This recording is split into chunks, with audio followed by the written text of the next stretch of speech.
Welcome back to Startups Discipleship Track 6. This is week 2, and we are going to talk about developing a marketing plan today. First off, what is marketing? To the average business person, marketing means promotion. It's an advertisement, a brochure, a press release. More recently, it's become a website, a social media page, or even just a social media account. Marketing is what connects your business or your organization with the customer. At its core, marketing is about creating and maintaining relationships with your customers.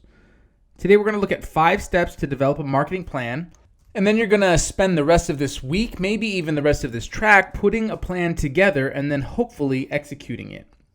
Since you've already developed and refined a business plan, some of this may seem redundant, but you should be able to use some of the information from your business plan to help you develop your marketing plan. It does not have to be lengthy or eloquent, but putting a plan together will help you, your team, and potential investors see your targets and tactics and create buy-in. So here are 5 steps to creating a marketing plan. Step 1, branding. Branding is a name, a slogan, a design, a logo, a symbol, or any other feature that identifies one company from another. The goal of branding is to distinguish your startup from the potential competition. This can be done through using a specific font or a specific color. This can be done with a logo or a certain design aesthetic. A clear example of branding can be seen in cellular service providers. For the most part these days, the general rates and plans and services that cell companies provide are roughly the same. So how do you set yourself apart from the competition? Branding. Verizon is red, AT&T is blue, Sprint is yellow, T-Mobile is pink. Verizon commercials are clean and simple, using lots of humor because they're for the everyman. AT&T's are similar, but there is a clear distinction that they make on efficiency because they tend to reach more business-minded customers. Sprint used to have elegant and sleek branding because they used to target high-end users. But when that failed, they rebranded as the low-cost cell provider, so now their branding reflects that. And T-Mobile, their branding is very graphic and very fast because they aim to disrupt the market and reach young people. Each color, each aesthetic, each brand aiming to make themselves distinct in an overly saturated market. Branding, when done well, should fully encapsulate the mission, vision, and culture of your startup. So think through what colors, what shapes, what styles, and what font choices could represent your idea. Number 2, define your target audience.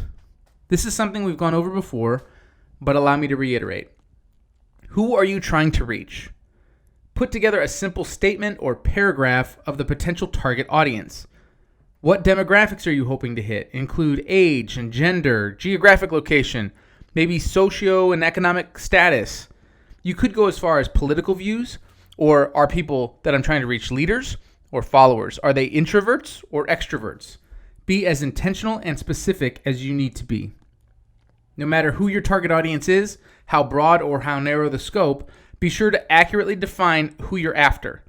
This in turn will guide you as you plan out any media, public relations, and marketing campaigns. Number 3, set goals. Setting goals is pretty much always helpful in every aspect of life. In a marketing plan, ask, what do I want marketing to achieve for my startup? Is it increase in sales, increase in customers, increase in impact? If you need help thinking of goals, here are a few tips. When creating goals, be specific.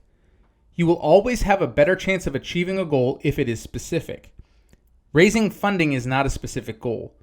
Raising $10,000 by the end of the year is specific.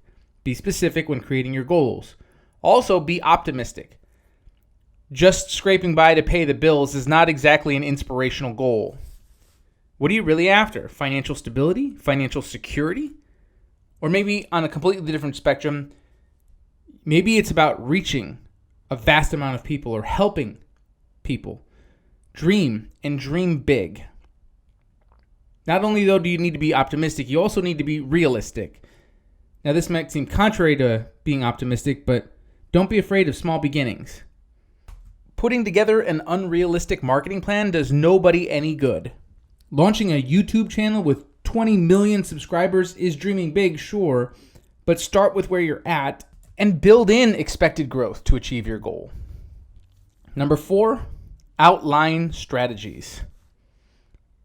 If the first 3 steps were outlining what you would like to accomplish with a marketing plan, outlining a strategy is the how you're going to achieve that marketing plan.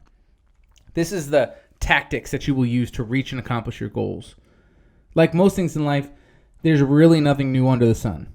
So don't think that you have to develop a strategy from scratch.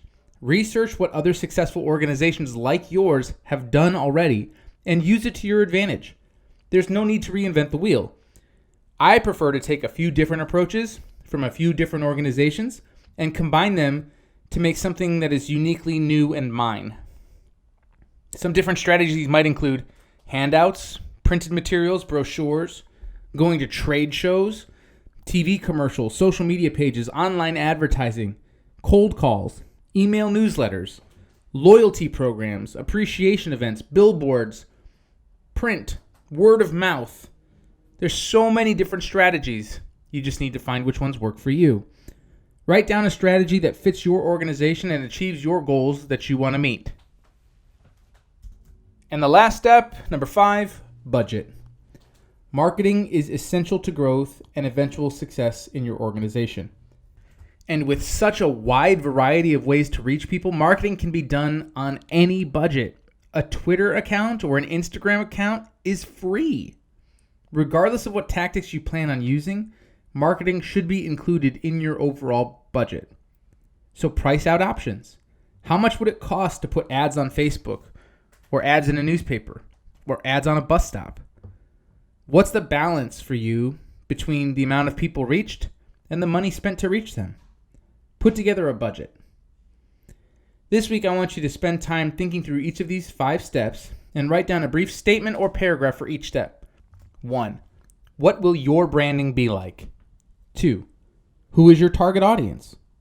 3. What goals should your marketing achieve? 4. What strategies will you use? And 5. How much will those strategies cost? By compiling the answers to these 5 questions, you'll have put together a simple and effective marketing plan.